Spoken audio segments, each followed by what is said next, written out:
আমার ধারে সে ধরেছে, একবার ধরেছে, ধরে টানা হিস্সা করেছে, আবার ৩-৪ জন লোককে উপেক্ষা করে কয়েকবার দাড়ি ধরার চেষ্টা করেছে এবং সর্বশেষে আবার দাড়ি ধরার জন্য সফল হয়েছে, আবার এই পাশে ধরেছে।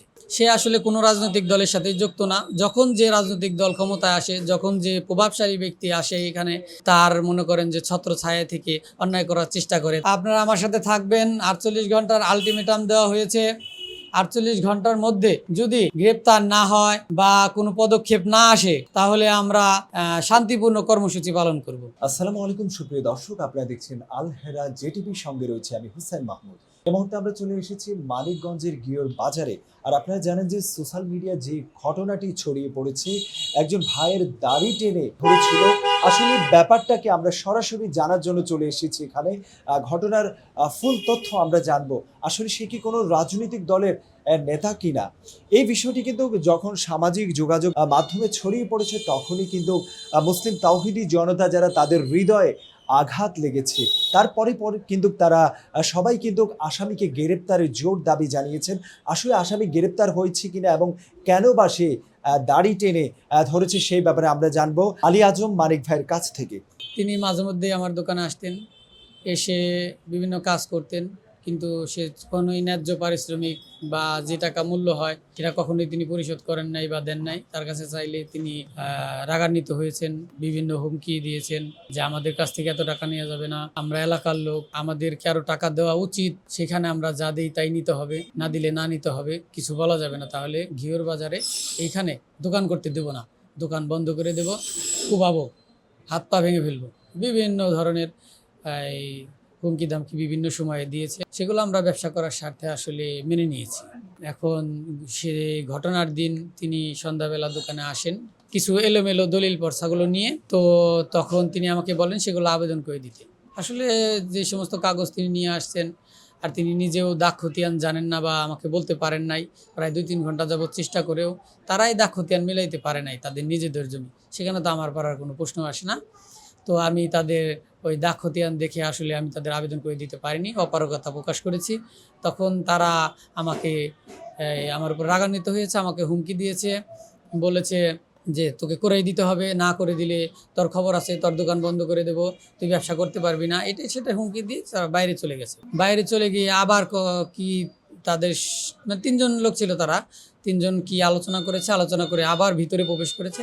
ভিতরে প্রবেশ করে এখান থেকে চেয়ার ছিল আমার পাশের চেয়ারটা সরিয়ে আমাকে মানে খারাপ একটা কথা বলে, তারপরে তুই আমার কি বললি বলে আমার এখানে ধরে, তারপরে এখানে থাপ্পড় দেওয়ার চেষ্টা করে। আমি হাত দিয়ে সরিয়ে নেই, আমি হাতে ব্যথা পাই, এখনও অনেক ফোলা আছে, আপনি দেখতে পাচ্ছেন, হ্যাঁ অনেক ফোলা আছে দেখতে পাচ্ছেন। আমি আজকে যে এক্সরে করে এসেছি যে ব্যথা কমছে না কেন, ফ্র্যাকচার হয়েছে কিনা। তারপরে ওনাকে আমার দোকানের লোক, আরও একজন কাস্টমার, আরও একজন লোক তাকে ধরে একটু সরিয়ে নেয়। তাদের ওভারটেক করে, তাদের উপেক্ষা করে সে আবার এসে কয়েকবার চেষ্টা করে দাড়ি ধরা। মূলত এত শরীরের এত জায়গা থাকতে তার দাড়ির প্রতি এত কেন ক্ষোভ যে দাড়ি ধরতে হবে তাকে? কিন্তু আমরা দেখেছি দর্শক, অনেকবার কিন্তু টেনে ধরা হয়েছে, আপনার ফুটেজটিতে দেখেছে। প্রথমবার কিন্তু দাড়ি ধরেছে, পরবর্তীতে আবারও সেই কিন্তু দাড়ি ধরার জন্য কিন্তু বারবার চেষ্টা করছে। আসলে মূল কারণটা কি যে এত ক্ষোভ কেন দাড়ির উপরে? যেমন তিনি নামাজ পড়েন, ঠিক আছে, ইসলাম ধর্মে, সেটাও ঠিক আছে, তিনি দাড়ি কেন রাখেন নাই?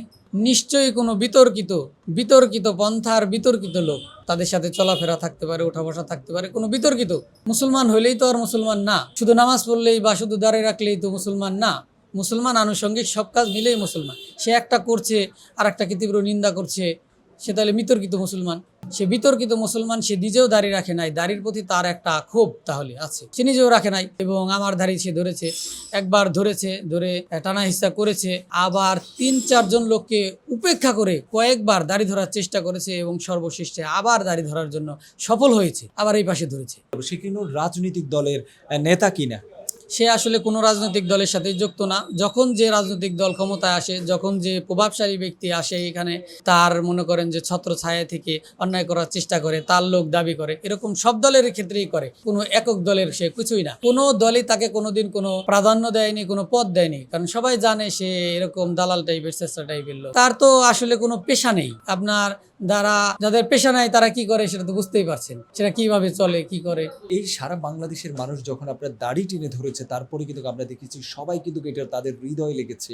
এই বিষয়টিকে কিন্তু সবাই শেয়ার করেছে এবং আসামিকে ধরার জন্য বলেছে। এখনো কিন্তু গ্রেপ্তার হয়েছে কিনা? না, এখনো কোনো আসামি গ্রেপ্তার হয় নাই। আসলে এটাই দুঃখের বিষয়। একজন সাধারণ মানুষ সে আসলে ওরকম প্রযুক্তির কিছু জানে না বা ওইরকম টাইপের লোক না। সাধারণ মানুষকে বাংলাদেশের সমস্ত প্রযুক্তি দিয়ে সমস্ত বাহিনী তাকে ধরতে পারছে না। এটা আসলে দুঃখজনক। আমার নিজের কাছেই দুঃখ লাগে, আপনার কাছে কি লাগে সেটা আমি জানি না। আমার নিজের কাছে অনেক দুঃখ লাগতেছে। ঘটনা ঘটার 48 ঘন্টা পার হয়ে গেছে, ভাইরাল হওয়ারও 24 ঘন্টা, প্রায় 30 ঘন্টা পার হয়ে গেছে। আচ্ছা, আমরা শুনছি অনেকে বলছে যে এটা সমাধান করার চেষ্টা চালাচ্ছে সেই। আপনার সাথে এরকম কি কোনো কথা হয়েছে কিনা? আসলে আমার সাথে এরকম কথা হয়েছে, তবে আমি বলেছি যে ভুল করেছে, ঘটনাটা যে ঘটেছে আগে তো তাকে অনুতপ্ত হতে হবে। সে যে ভুল করেছে সেজন্য তো তাকে আগে ক্ষমা চেতে হবে, আশাকে সারেন্ডার করতে হবে। সে তো পলাইছে, সে যদি এসে তার ভুল স্বীকার করতো তারপরে সে ক্ষমা, সে তো ভুলই স্বীকার করে নাই। আসলে অন্যায়ের জন্য শাস্তি দেওয়া হয় কেন? সে যেন তার ভুলটা বুঝতে পারে যে আমি অন্যায় করেছি। সে তো এখনো বুঝতেই পারে নাই যে সে অন্যায় করেছে। তার কোনো আত্মীয় স্বজনের প্রতি আমারও কেউ রাগ নাই, কোনো কারো কেউ রাগ নাই। তার আত্মীয় স্বজন কোনো অপরাধ করে নাই, তারা তো নির্দোষ। এখন তারা কি এসে মাপ চাইলে হবে? তা কি সম্ভব? যে তার তো আগে আসতে হবে, আইসা সারেন্ডার করতে হবে, তার ভুল স্বীকার করতে হবে যে আমি ভুল করেছি, তারপরে না মাপের প্রশ্ন আসে। তারপরে আমরা মাপ করব কিনা, জাতি মাপ করবে কিনা, ইসলাম মাপ করবে কিনা, যারা এত কষ্ট করে জিনিসটা ভাইরাল করলো তারা মাপ করবে কিনা, সেটা তো পরের প্রশ্ন। আগে তো তার মাপ চাইতে হবে। সে তো পালিয়েছে অন্যায় করে, যে আমি ভালো কাজ করেছি আমি এখন পলাই, এরকম না বিষয়টা। 23 তারিখে তো এই জায়গাটিতে বসা ছিলেন। জি, আচ্ছা, সেদিন আপনার কি কি ক্ষতি হয়েছে? আমরা দেখেছি অনেকে বলছে অনেকভাবে, কেউ বলছে চাঁদা চাইতে এসেছে। আসলে চাঁদা কিনা নাকি ফ্রিতে, কোনটা? সে ফ্রিতে কাজ করতে এসেছে। আসলে চাঁদাটা সে চাইতে চেয়েছিল, বাট বিভিন্ন কারণবশত সরাসরি চাইতে পারে নাই। সে ভাষায় প্রকাশ করেছে, এইভাবে প্রকাশ করেছে যে আমরা স্থানীয় লোক, আমাদের আরো টাকা দেওয়া উচিত, এরকম বলেছে যে টাকা দেওয়া উচিত, সেখানে আমরা যা দেই তাই নিতে হবে, আমাদের কাছে এত টাকা চাওয়া যাবে না, এরকম বলেছে। কিন্তু সরাসরি যে আমাকে এত টাকা চাঁদা দিতে হবে এরকম বলে নাই, ভাবে বোঝাইছে। প্রায় 24 ঘন্টা পার হয়ে তো গেছে, আরো অনেক বেশি হয়েছে। আপনারা আমার সাথে থাকবেন। 48 ঘন্টার আলটিমেটাম দেওয়া হয়েছে। 48 ঘন্টার মধ্যে যদি গ্রেপ্তার না হয় বা কোনো পদক্ষেপ না আসে তাহলে আমরা শান্তিপূর্ণ কর্মসূচি পালন করব। যারা আমার অন্যায়ের বিরুদ্ধে আমার পক্ষে না, আল্লাহ নবীর সুন্নতের পক্ষে কাজ করেছেন, তাদের সকলকে আমি আত্মার থেকে ধন্যবাদ দিচ্ছি।